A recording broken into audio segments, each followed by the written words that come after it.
1번 재심은 가의 두 가지 딜레마 상황에 대한 인간의 도덕 판단에 대한 것을 묻고 있는 게 의문을 제기한다든지 어떻게 해야 될까 선택의 문제를 얘기하는 게 지금 가재심의 내용이고, 나다를 토대로 나다의 관점으로 라는 뜻이야. 사실은 이 딜레마 상황을 해석해 달라는 거지, 그지?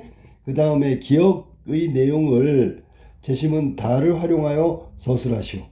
분량이 900자 그러니까 두 문제로 딱 되어 있는데 분량이 다소 좀 부담스러운 부분도 없지 않아 있는데, 이걸 또 나누어 보면 그렇게 부담스럽지 않지. 여기선 세 가지 관점에 대해서, 주제에 대해서 이야기하면 되니까 300, 300, 300으로 그냥 잠정적으로 분량을 좀 해놓고 시작하면 되겠어. 자, 그러면 가부터 재심은 한번 확인해 볼게.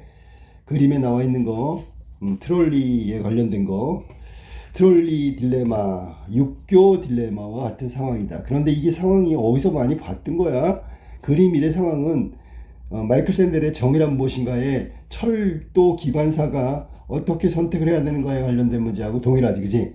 정의란 무엇인가에 보면, 자, 철로 기관사가 고장난 기차를 가지고 앞에는 작업을 하는 인부들이 있고, 또 거기에 돌진하지 않고 빠져나갈 또 선로가 있어. 그중에 한 명이 있다고 칠게. 그러면 무엇을 선택해야 옳은 것인가, 정의로운 것인가, 그 얘기 했었지, 그치? 그때 결론은, 그 책의 결론은 뭐냐면, 생명을 있잖아, 6명의 생명이 한 명의 생명보다 소중하지 않다. 우리가 갖고 있는 일반적인 관념이지, 그 판단, 그것이 잘못됐음을 지적하는 거야. 사람의 생명이 수치로 계산되는 게 아니야. 즉 계량화시킬 수 없다는 거지. 한 명과 6명, 그러면 6명의 생명이 한 명의 생명보다 6배나 중요하다.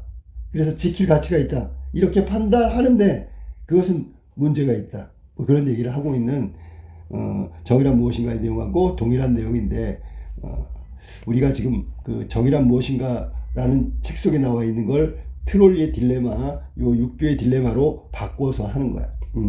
자, 우리의 판단이 얼마나 그 고정관념에 아니면 통념에 사로잡혀 있는지에 대한 비판이었던 책인데, 여기도 마찬가지야. 그런 선택의 문제를 얘기했고, 근데 이야기 중에 생명의 가치를, 한 명의 생명은 6명의 생명의 6분의 1이다. 이런 거 어디서 많이 배웠냐면 공리주의에서 배웠어. 공리주의. 결과론적 얘기로 이렇게 생명처럼 소중한 것들을 계량화시키고 수치화시키는 거, 이건 사실은 결과를 합리적으로 끌고 가기 위한 방법이란 말이야. 그런데 거기에는 문제가 있다는 얘기지. 그 마이클 샌델의 그 정의란 무엇인가에 나오는 내용 중에 이런 게 있지, 그지? 경제적인 것으로 비경제적인 것을 대체하는 사회는 정의롭지 않다. 뭐 이런 얘기를 해. 그리고 대표적인 게 뭐냐면 대리모에 관한 거, 의사의 진료권을 돈으로 독점하는 거, 뭐 이런 것들에 대한 이야기를 해. 여기 트롤리 한번 볼게.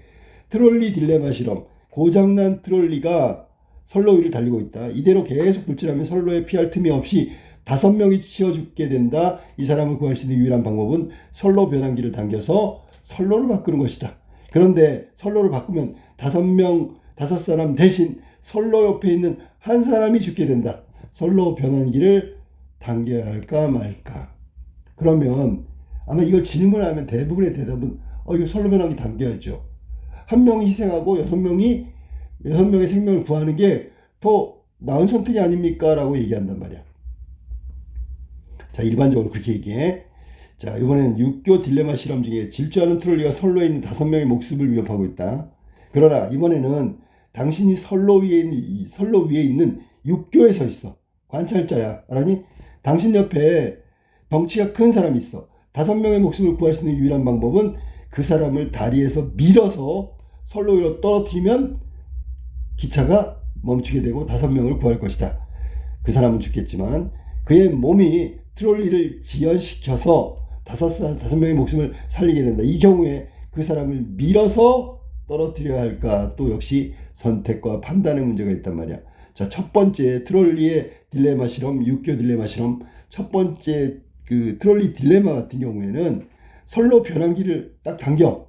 그러면 다섯 명의 생명을 구하는 거잖아. 그러면 이번에는 육교 딜레마에서 동일한 상황은 뭐야? 덩치 큰 사람을 육교 아래로 밀어서 떨어뜨리는 거란 말이야. 자, 그럼 어느 쪽이 더 정당할까? 그러면 지금처럼 선로 변환기를 당기는 경우와 덩치 큰 사람을 육교 아래로 밀어 떨어뜨리는 게 정당한 것처럼 보인단 말이야.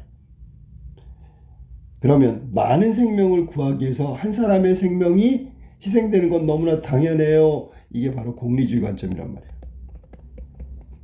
결과를 중시하는 거고, 그 다음에 아까도 얘기했지만 비물질적인 거, 정신적인 거, 비경제적인 거를 갖다가 그 수치화해서 계산하는 결과론적 판단을 하고 있는 게 공리주의 원칙이고, 반대의 경우는 말이야, 요거는 뭐라고 얘기하냐면 우리가 가지고 있는 거, 우리가 마땅히 지켜야 될 의무론적 판단이라고 이야기할 수 있다. 결과론적, 공리를 결과론적 판단, 이렇게 해도 되고요. 공리주의 관점이라고 해도 되고요. 의무론적 원칙이라고 해도 되고요. 뭐 이렇게 두 가지 우리가 도덕적 판단의 그 어떤 딜레마의 상황에서 어떤 결정을 하느냐에 따라서 그 바탕이 되는 원칙을 지금 밝히고 있는 거지. 그다음에 제시문 나로 한번 가볼게. 심리학자 그린과 동료들은 트롤리 딜레마, 육교 딜레마에 대한 사람들의 도덕 판단, 그와 관련 뇌 반응을 fMRI 기능성 자기공명 영상을 활용해서 연구하였다. 자, 그러면 도덕적 판단을 할 때 공리주의 관점이냐 의무론적 관점이냐 이런 판단을 할 때 과연 우리의 뇌는 어떤 부분이 활성화되고 어떤 부분이 두드러진 변화가 일어나는가, 이걸 연구한 사람이 심리학자 그린이라는 사람이야.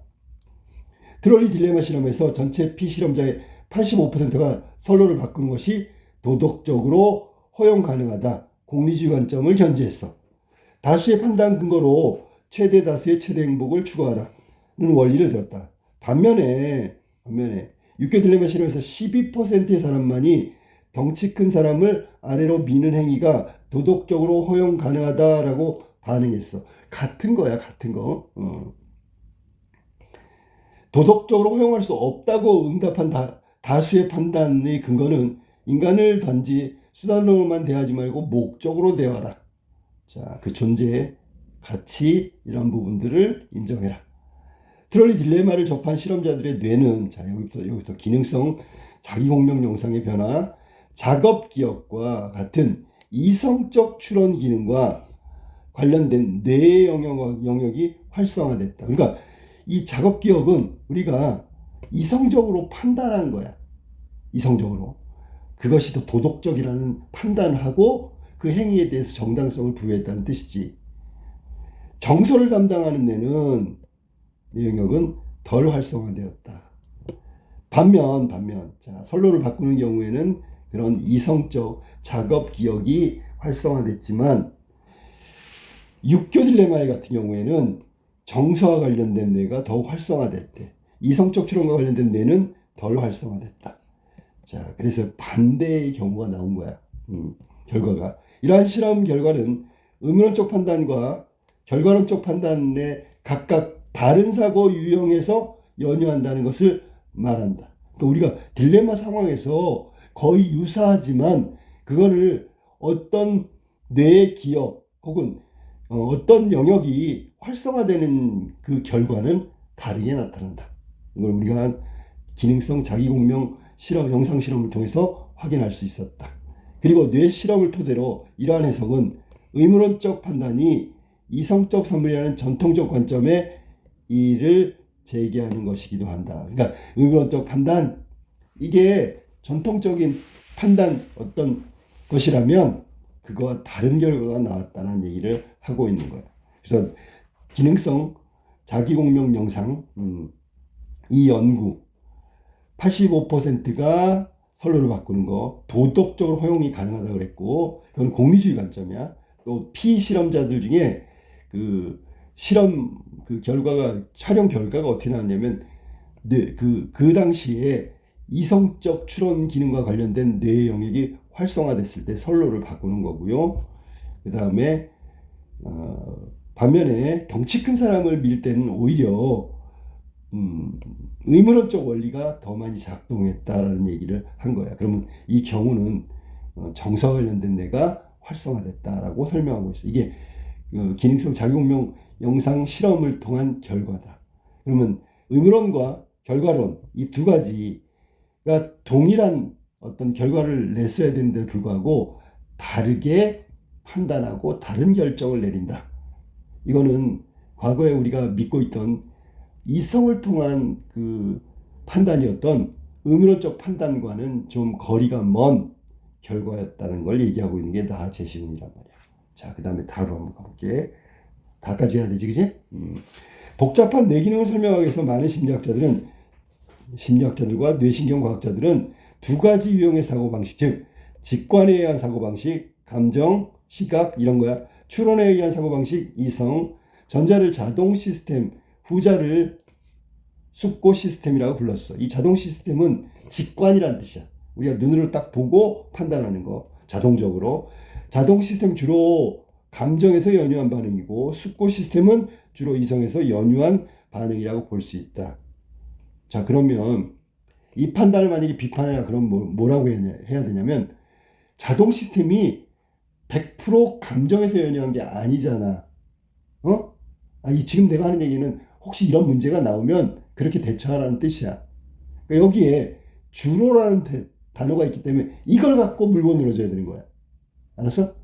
아무리 자동 시스템이 감정에서 연유한 반응이라고 할지라도 이게 100% 정당성을 부여할 수 없다. 뭐 이런 얘기를 할 때 쓰는 거야. 자, 좀 약간 딴 일로 왔는데 우리가 비판적 시각은 이런 것에서부터 시작하는 거다. 그래서 자동 시스템은 여기서 주로 대체로 감정 연유, 숙고 시스템은 이성이 주로 작용을 하는 거다. 우리는 종종 너무 많은 생각이나 심사숙고가 독이 될 수 있기 때문에 직관적 판단을 믿고 그대로 밀고 나가는 편이 더 낫다고 생각해.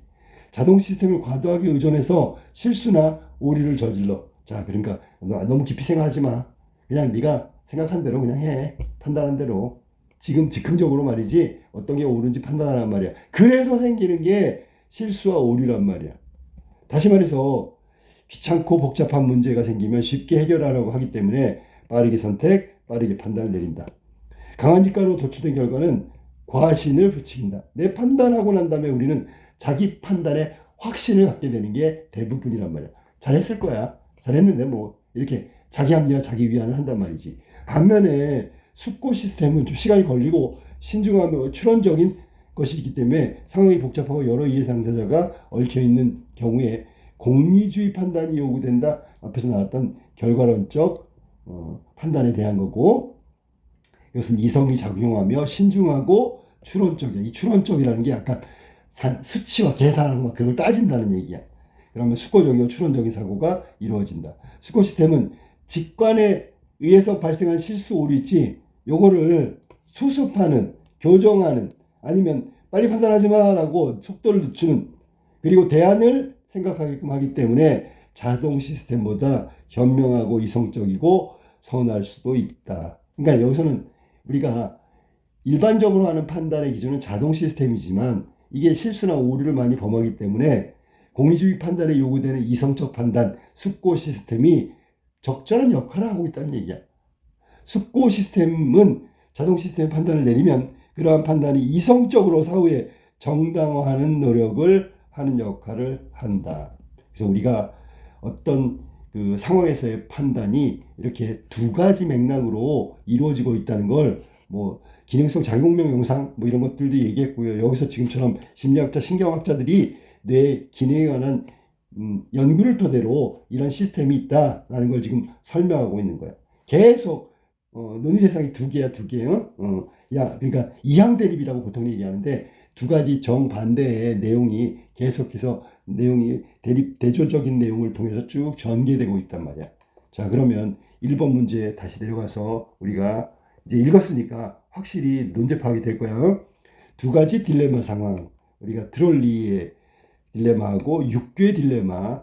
아까도 얘기했지만 이 판단이 정반대의 결과가 나왔기 때문에 우리가 생각했던 의문론적 판단이, 의문론적 윤리관이 이거 좀 잘못된 거 아닌가라는 문제 제기를 했던 게 딜레마 상황에서 나다가 제시하고 있다는 거지. 그러면 가에서 두 가지 딜레마. 이거 설명해 줘야지. 85% 이거 선로 변경 5명을 구하고 1명이 희생되는 게 뭐 옳다는 판단. 이거는 최대 다수의 최대 행복, 즉 공리주의 관점으로 접근한 판단 결과다. 그러니까 이거는 효용성, 유용성, 가치의 수치화, 계량화 이런 걸 통해서 판단한 결과에 대한 얘기고, 그리고 어디에 초점을 맞췄다? 결과에 있다라는 얘기지.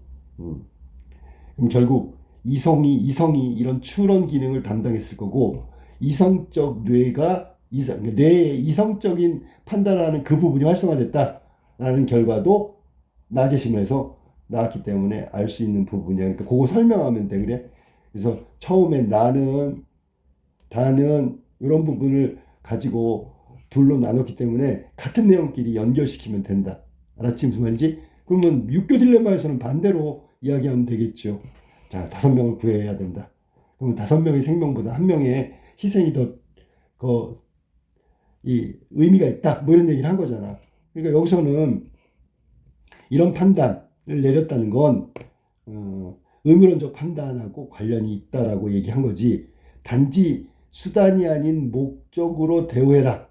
이런 가치의 실현을 중심으로 얘기했으니까 의무론적 판단이라고 이야기할 수 있고, 이건 정서와 관련된 뇌의 영역이 활성화된다는 실험 결과를 또 확인할 수 있어. 알았니?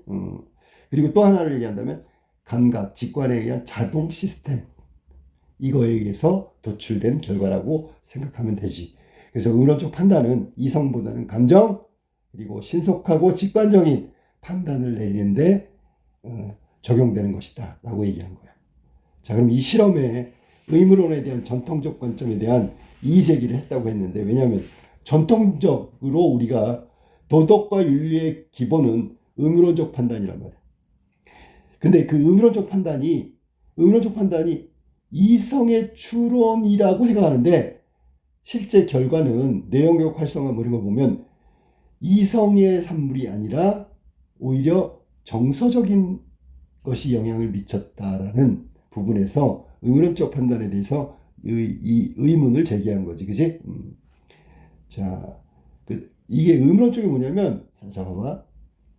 그 의무가 뭐냐면 우리가 마땅히 해야 되는 게 의무잖아. 그지? 맞지? 우리가 마땅히 해야 될 일을 스스로 판단하고 우리가 의지를 가지고 행위하는 거, 그게 실천이성이고 우리가 말하는 의무론적 관점이야. 그럼 여기에는 인간이 마땅히 해야 할 바를 생각해야 되니까 이 생각이 추론의 과정이라고. 그런데 덩치 큰 사람을 민 건 직관에 의한 거라고. 즉흥적으로. 그게 더 나을 것 같아. 이런 감정적 차원의 행위로 이어졌다는 거지.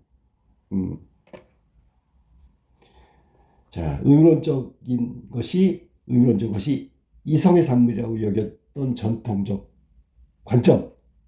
이거는 실험, 육교 딜레마 실험을 통해서 의무가, 즉 이성이 아닌 정서적 판단이 이루어지고 있다는 것을 이야기한 것이다.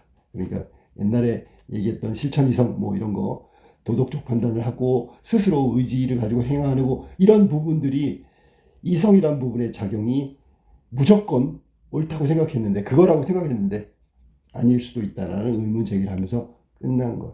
이게 문제 1번의 내용을 그렇게 정리하면 된다. 그래서 다 이렇게 생각하면 되지. 세 개의 문단을 뭐 300자, 300자, 300자 이런 산술적으로 구분하지 말고 그 정도 범위에서 분량 조절을 해야 돼요. 그다음에 이항 대립이라 할 생각.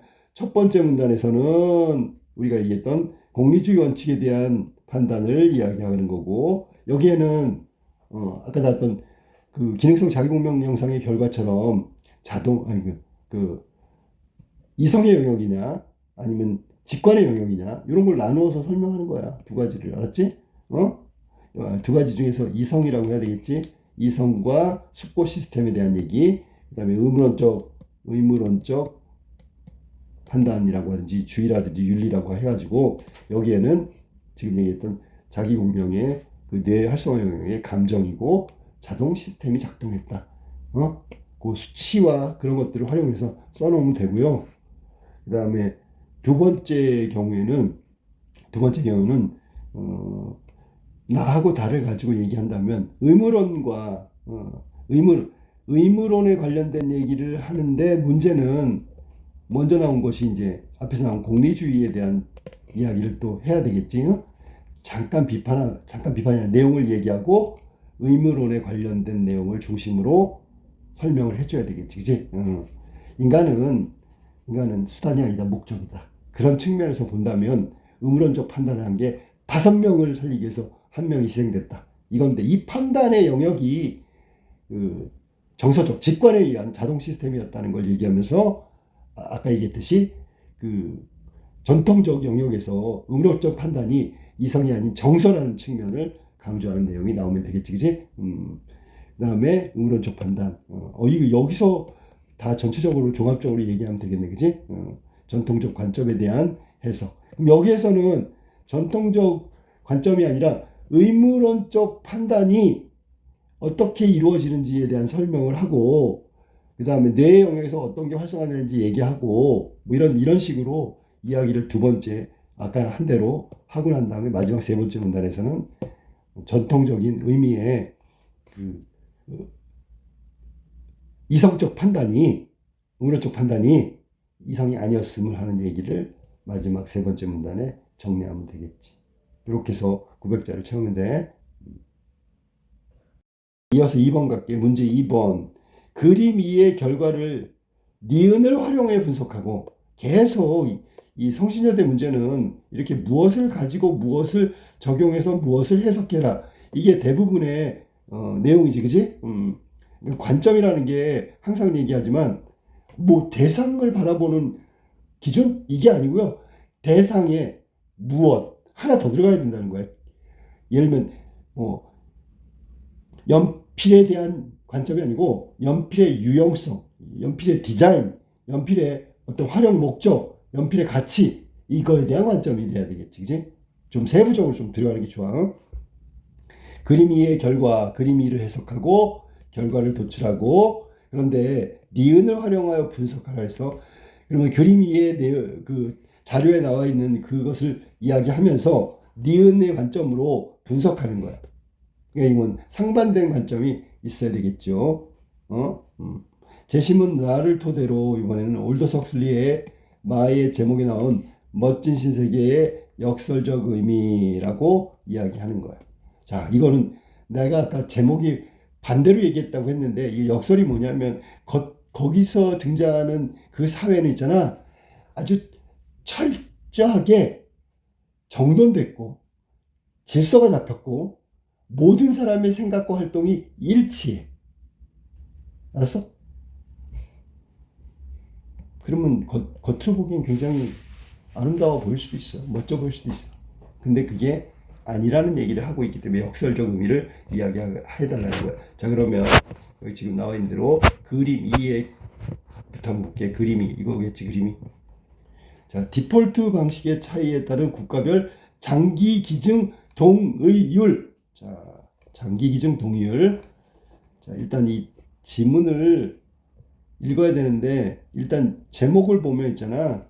저 그림 밑에 있는 제목을 보면 충분히 추론할 수 있지, 그지?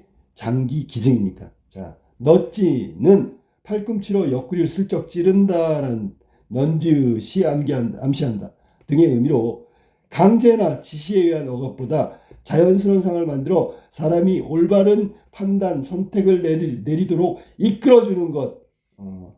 이게 지금 넛지라는 말이 직접적으로 막 정확하게 이렇게 하는 게 아니죠.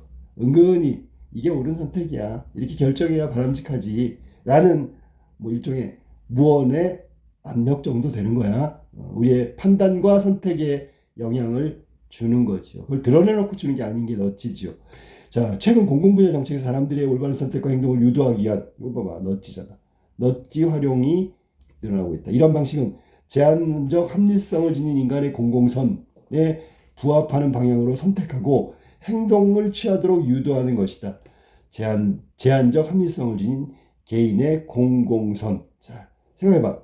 우리가 내가 아니라 다른 사람을 위해서 좋은 일을 하는 거, 그건 있잖아, 무한대가 아니란 말이야. 내가 기부하는데 내가 먹을 것 없이 싹 다 털어줄 수는 없잖아. 맞지? 내가 먹을 건 최소한의 생존을 위한 건 남겨놔야 되잖아. 이 일종의 제한선이라고 하는 거야. 어? 도덕적인 의미의 판단을 할 때, 즉 개인은 공공선의 제약이 분명히 있다라는 얘기지. 제한적 합리성 혹은 잘못된 합리적인 생각을 가질 수도 있다고요. 이런 것들. 자, 너찌는 개인의 올바른 선택을 하도록 개입, 유도 또는 간섭하는 측면에서 개입주의적 속성을 지니고 있어. 이게 뭐야? 은근히 넌지시 방향 유도하고 있잖아. 그게 개입주의야.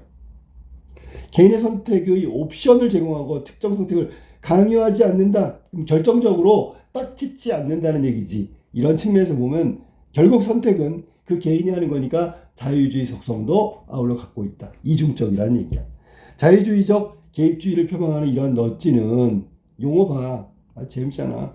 이렇게 두 개를 섞어가지고 용어를 정해가지고 그 의미를, 넛지의 의미를 다 표현하고 있잖아.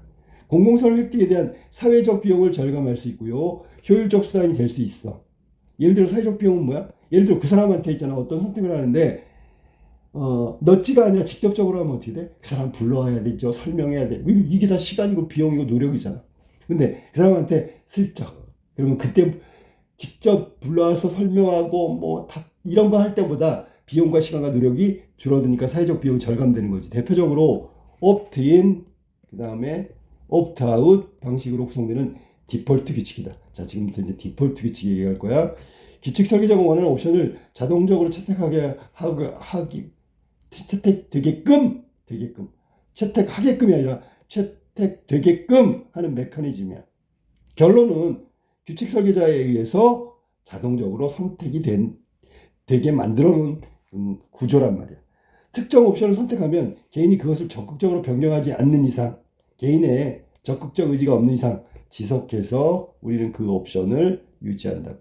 그러므로 이러한 디폴트 넛지는 공공의 이익을 증진하기 위해서 활용되기도 한다. 이 대표적인 게 우리 밑에 그림에 있는 장기 기증 프로그램, 노후 보장 연금 프로그램, 디폴트 규칙을 활용한다면 공공의 이익에 부합하는 결과를 얻을 수 있다. 장기 기증 많이 하고요. 연금 그대로 유지하면서 모두가 연금 혜택을 받는 거 더 길게 많이. 그림 위에 디폴트 방식에 따른 유럽의 국가별 장기 기증의 동의율. 이처럼 넛지는 옹호하는 이들은 온건한 개입을 통해 사람들의 바람직한 선택, 장기를 기증하는 걸 유도하면서 개인의 후생이나 공공의 이익이 점점 커질 수 있다고 주장한다. 디폴트 규칙을 이용한 거. 그림 보세요. 이건 좀 이따 하고. 두 번째, 온건주의자의 개입을 받아들일 경우 그것이 점차 강경한 개입주의로 나갈 수 있다. 아까 있던 개입주의, 그 다음에 자유주의 나왔었지, 그지? 우려하는 시각도 있다. 그러니까 디폴트가 저렇게 긍정적인 영향을 미치고 선택을 하게끔 하는 건 맞는데 이게 좀 지나치면 말이지 개인의 자유주의적 선택을 저해하고 방해하는 요소로 그렇게 역할을 할 수도 있단 말이야. 온건한 개입이 점차 노골적인 조작이나 개입으로 바뀔 수 있다는 점, 넛지 도입은 국가가 개인의 삶에 사사건건 간섭하는 빅브라더의 사회로 나갈 수 있다. 빅브라더, 대형 아니야, 대형? 어? 미끄러운 비탈길이 될 수도 있다. 그럼 이게 추락할 수도 있어. 빅브라더로 나간다. 그럼 빅브라더가 이게 지금 밑에 나온 그 멋진 신세계의 통치자이면서 독재자를 말하는 거야. 그리고 이 가상의 빅브라더를 통해서 모두를 조종하고 통제하는 거지. 자, 우리 열심히 일해야 돼. 빅브라더가 지금도 보고 있잖아. 왜냐하면 이 사회에서는 전체적으로 다 그렇지. 이 텔레비전처럼 생긴 그 화면에서 빅브라더의 연설 뭐 이런 것도 나오고, 가만있어 봐. 이 빅브라더는 1984 나오는 거잖아. 지금 얘기하다 보니까 동일한, 그죠? 1984 나오는 통치자에서 억압된 그 강요를 하는 그런 군림하는 그 체제의 최고 꼭대기에 있는 사람이야. 알았니? 가상이라고 할 수 있어, 사실은.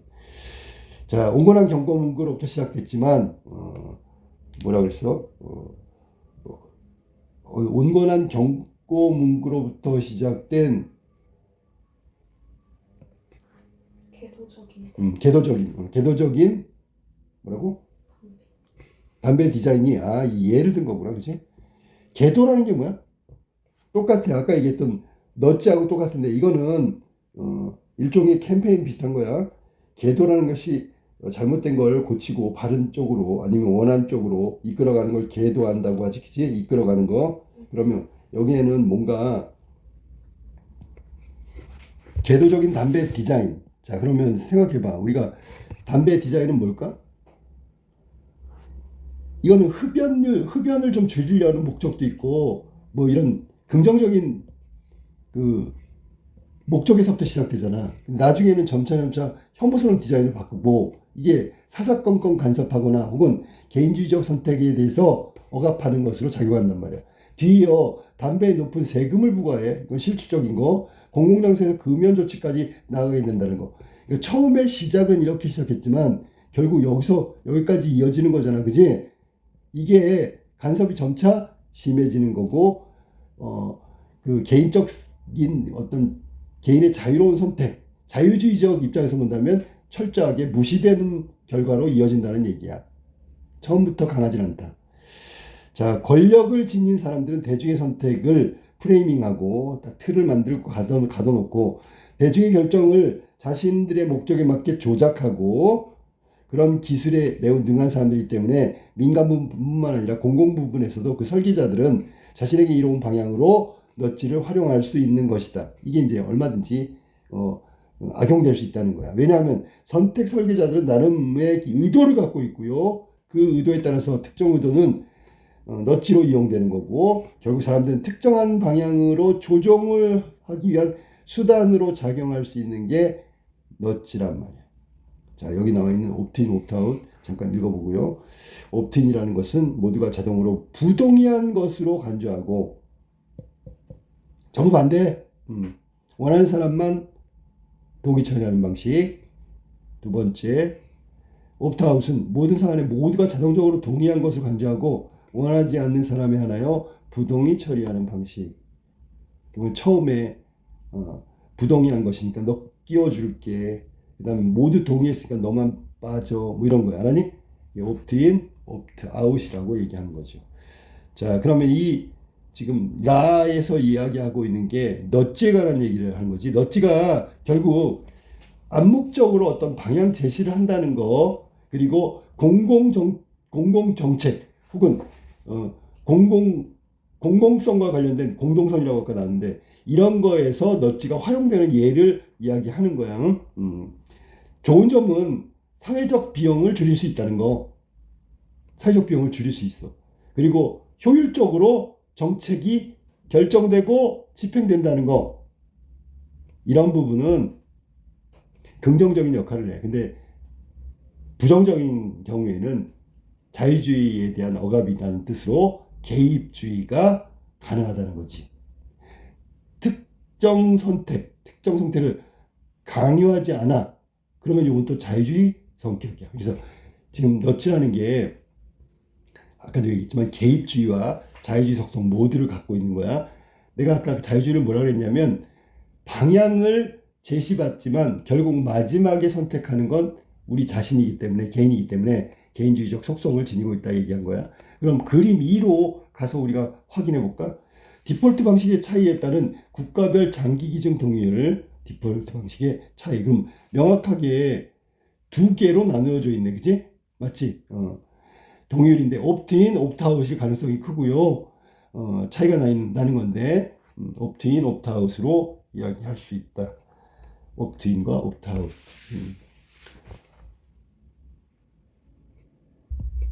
자, 이 해석은 사실은 중요한 게 아니야. 여기 같은 경우에 자 동의할 사람만 껴라는 뜻이니까 이건 옵트인이란 말이야. 근데 다 할 거니까 안 할 사람 빠져. 그러면 그대로 그냥 동의하는 걸로 간단 말이야. 이건 옵트아웃이란 말이야. 여기서 그거를 구분할 필요는 없고요. 이 두 방식의 차이로 인한 장기 기증 동의율이 확연히 다르다는 게 중심이야. 여기는 다른 결과가 나온다라는 얘기지. 유럽의 장기 기증 동의율이 이렇게 확연한 차이가 나는 건 옵트인이냐 옵트아웃이냐 어떤 방식을 선택했기 때문에 이런 결과가 나왔다는 거고, 그거를 이야기하는 게 자료 그림 2의 내용이란 말이야. 구체적으로 지금 내가 옵트인 옵트아웃 이야기했는데 모두 다 할 테니까 너 빠져. 그럼 빠지는 사람이 별로 없다고 얘기했지, 그지? 이게 옵트아웃인데 이게 여기 벨기에, 프랑스 이쪽 오른쪽에 해당하는 거란 말이야. 근데 그거에 대한 해석을 할 필요가 없는 게 뭐냐면, 문제에서 제시하고 있고 문제에서 요구하는 건 그게 아니니까 방식의 차이가 결과의 차이를 만든다. 자, 그 다음에 여기에서 말한 두 가지 중에서 지나치게 개입하면 자유주의를 훼손한다. 아니, 두 번째, 간섭하는 그 개입주의가 점점 심화되는 게, 그게 바로 문제가 될 수 있다. 이 지점을 이야기해 주는 게 필요하다. 자, 그 다음에 올더스 헉슬리의 멋진 시세계 보자.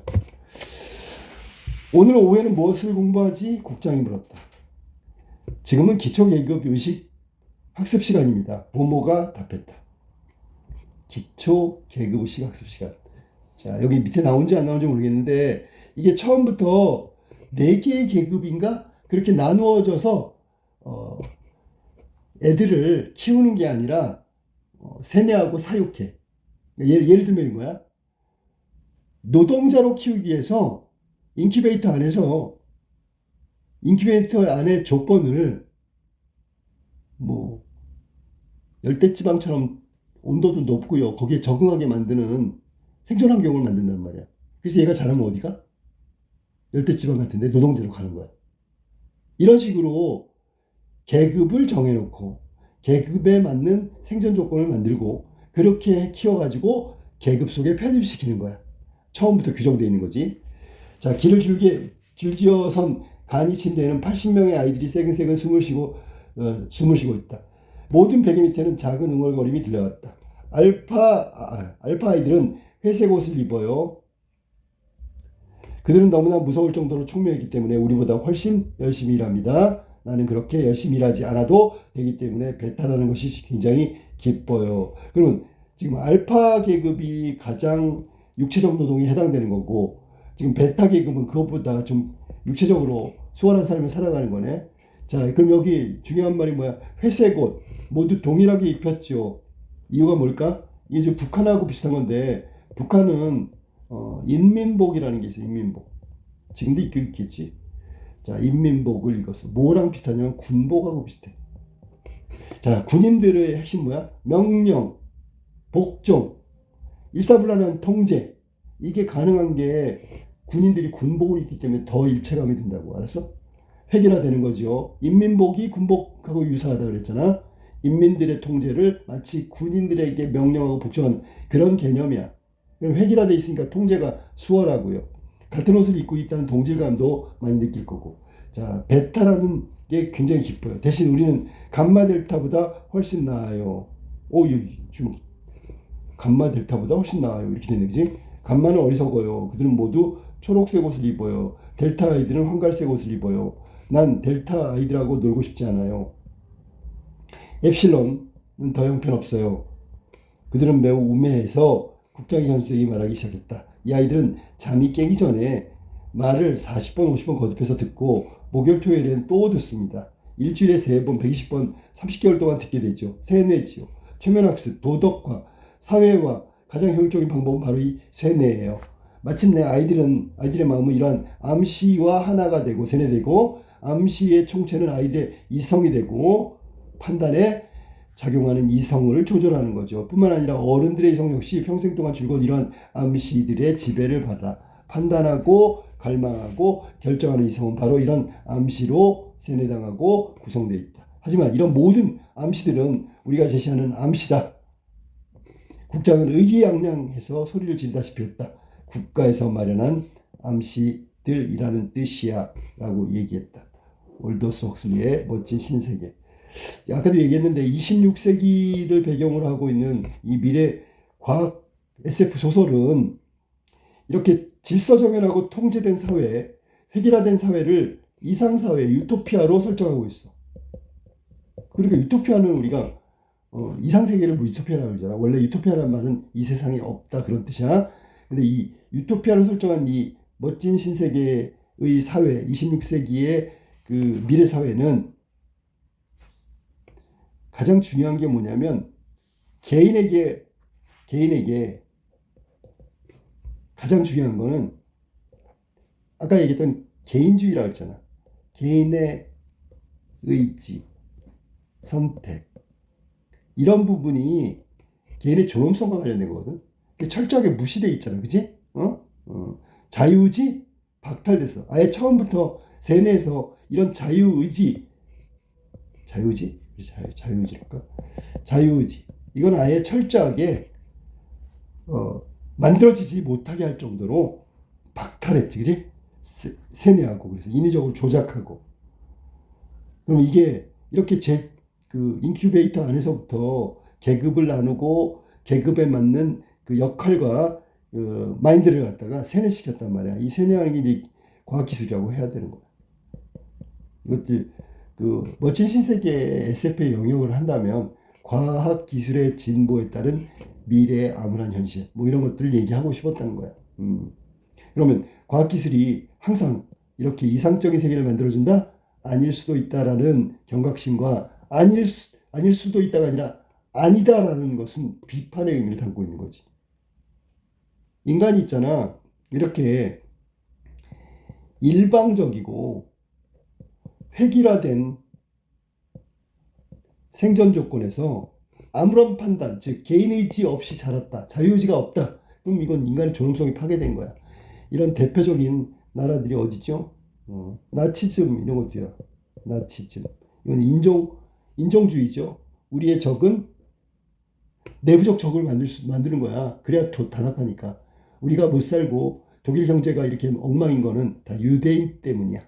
유대인을 가상의 적이라고 하고 우리는 옛날에 인더스 문명에서 중앙아시아에 존재했던 언어를 굉장히 언어를 초기 제일 이런 시기부터 썼고 이성, 뇌, IQ 이런 거 있잖아. 이런 부분이 발달했던 민족이 있어. 아리안이라고 있어. 아리안. 그 아리안들이 중앙아시아에서 인도로 내려와서 인더스 문명을 만들었어. 그런데 일부 아리안들은 유럽으로 간 거야. 유럽에 갔어. 그 후손이 바로 게르마니아. 이렇게 세뇌시키는 거야. 그러면서 너무 웃긴 게 뭐냐면 그 텔레비전에 오늘은 프랑크푸르트에서 유적이 발견됐다.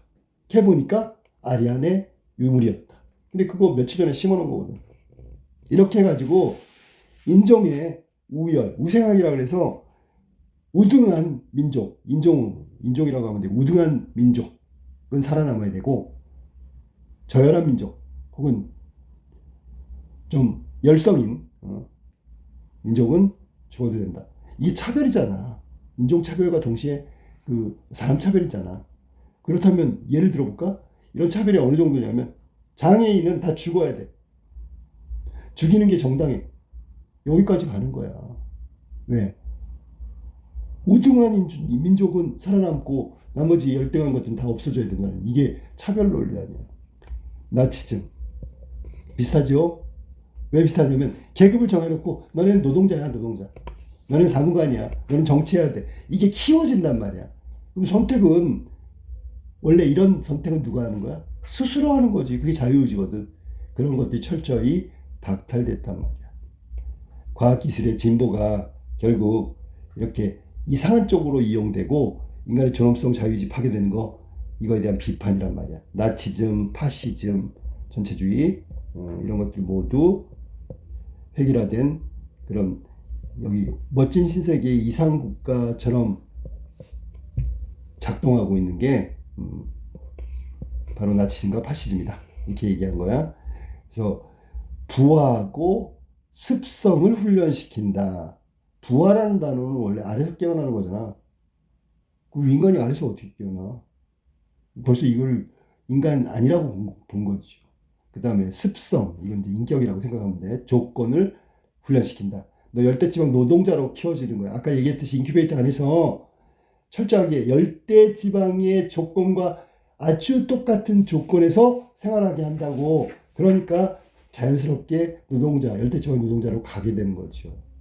특히 수면 교육은 자는 동안에 이들에게 계급의식, 너는 입실론이야. 입실론을 살아야 돼. 계급의식을 주입하고 세뇌하고, 이것이 아이들뿐만 아니라 어른들에게까지 훈련하고 세뇌하고 이런 것들이 가능했던 사회가 바로 올더스 헉슬리의 멋진 신세계의 26세기 미래사회란 말이야. 그러니까 이 26세기의 멋진 신세계가 멋진 게 아니죠. 겉으로는 멋져 보이지만, 자, 통제되고, 자, 획일화됐으니까 얼마나 깔끔하게 보이냔 말이야. 그런 부분에서 생각해보면 이건 전혀 멋지지 않은 신세계 유토피아가 아니라 디스토피아를 말하는 거다. 자, 그러면 이걸 이제 우리가 정리를 한번 해봐야 되겠네. 그지? 2번 문제.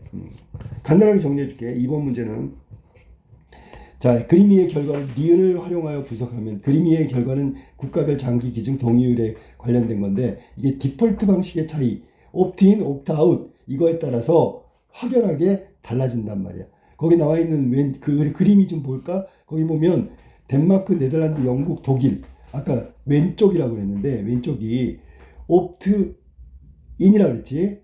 자, 다 부동의에 장기 기증 안 할 거야. 할 사람? 그랬더니 동의율이 낮은 거고요. 오른쪽에 나와 있는 국가들, 오스트리아 이런 국가들은 다 할 거야. 그러니까 안 할 사람 빠져. 그러니까 동의율이 높은 거지. 옵트 아웃에 해당된다.